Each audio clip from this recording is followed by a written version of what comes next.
O Evangelho segundo Marcos, capítulo 6. Tendo Jesus partido dali, foi para a sua terra, e os seus discípulos o acompanharam. Chegando o sábado, passou a ensinar na sinagoga, e muitos, ouvindo-o, se maravilhavam, dizendo: "De onde vêm a este estas coisas?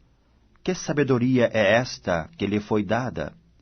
E como se fazem tais maravilhas por suas mãos?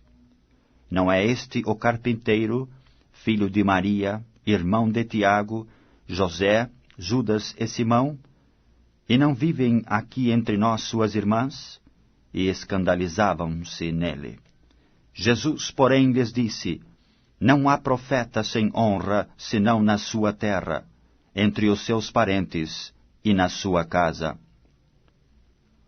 Não pôde fazer ali nenhum milagre, senão curar uns poucos enfermos, impondo-lhes as mãos. Admirou-se da incredulidade deles.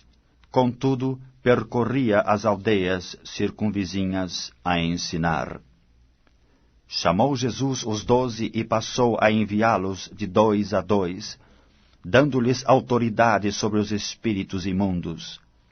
Ordenou-lhes que nada levassem para o caminho, exceto apenas um bordão, nem pão, nem alforge, nem dinheiro, que fossem calçados de sandálias, e não usassem 2 túnicas. E recomendou-lhes: "Quando entrardes nalguma casa, permanecei aí até vos retirardes do lugar. Se nalgum lugar não vos receberem, nem vos ouvirem, ao sair dali, sacudi o pó dos vossos pés, em testemunho contra eles." Então, saindo eles, pregavam ao povo que se arrependesse. Expeliam muitos demônios e curavam numerosos enfermos, ungindo-os com óleo.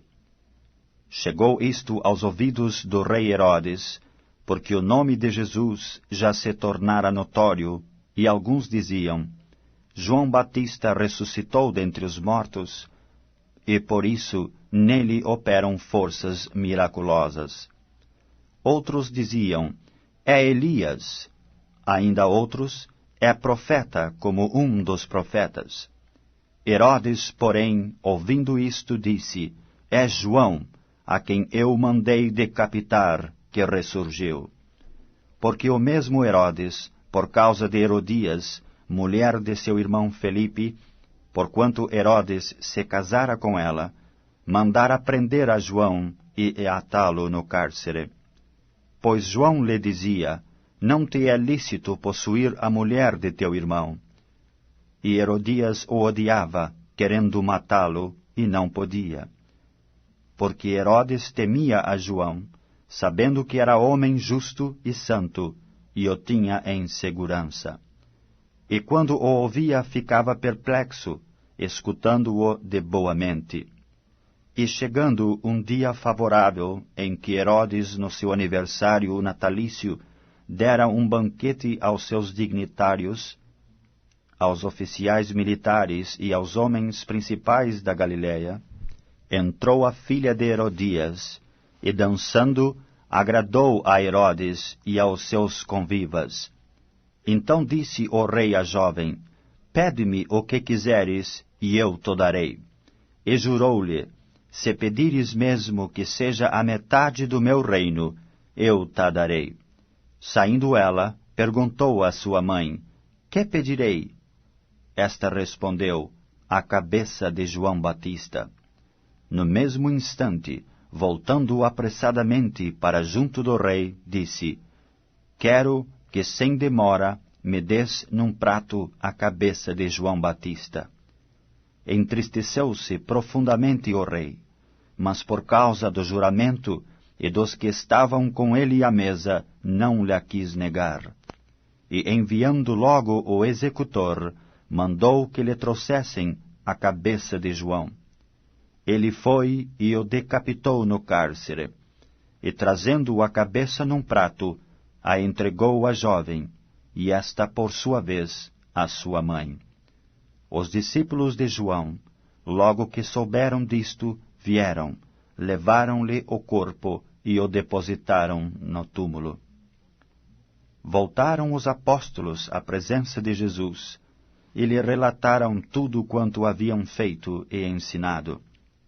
E ele lhes disse: Vinde repousar um pouco, à parte, num lugar deserto, porque eles não tinham tempo nem para comer, visto serem numerosos os que iam e vinham.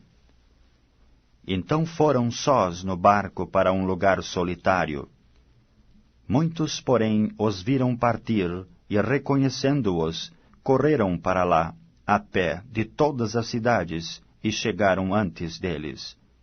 Ao desembarcar, viu Jesus uma grande multidão e compadeceu-se deles, porque eram como ovelhas que não têm pastor. E passou a ensinar-lhes muitas coisas.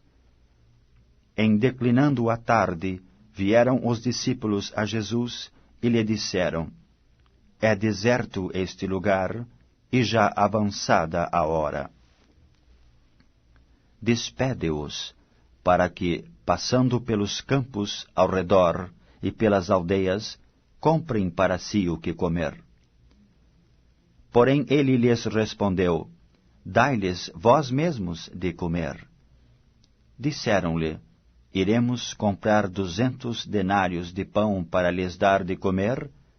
E ele lhes disse: Quantos pães tendes? E de ver. E sabendo-o eles, responderam: 5 pães e 2 peixes.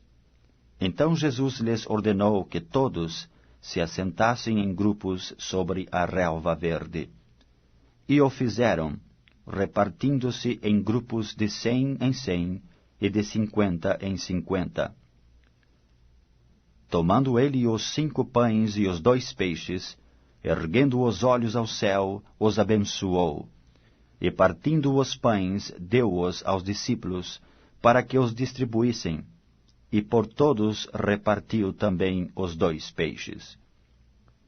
Todos comeram e se fartaram, e ainda recolheram 12 cestos cheios de pedaços de pão e de peixe. Os que comeram dos pães eram 5.000 homens.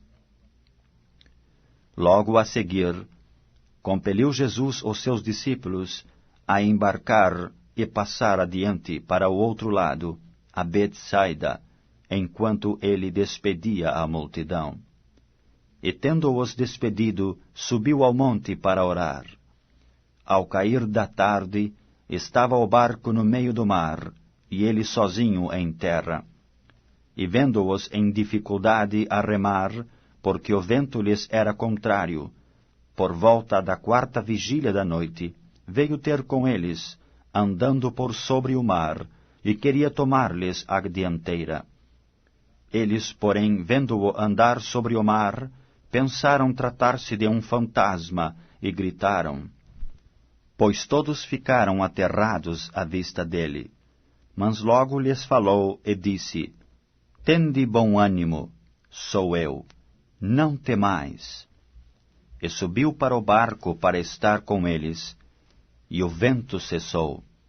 Ficaram entre si atônitos, porque não haviam compreendido o milagre dos pães, antes o seu coração estava endurecido. Estando já na outra banda, chegaram à terra em Genezaré, onde aportaram. Saindo eles do barco, logo o povo reconheceu Jesus, e percorrendo toda aquela região, traziam em leitos os enfermos, para onde ouviam que ele estava. Onde quer que ele entrasse nas aldeias, cidades ou campos, punham os enfermos nas praças, rogando-lhe que os deixasse tocar, ao menos na orla da sua veste, e quantos a tocavam saíam curados.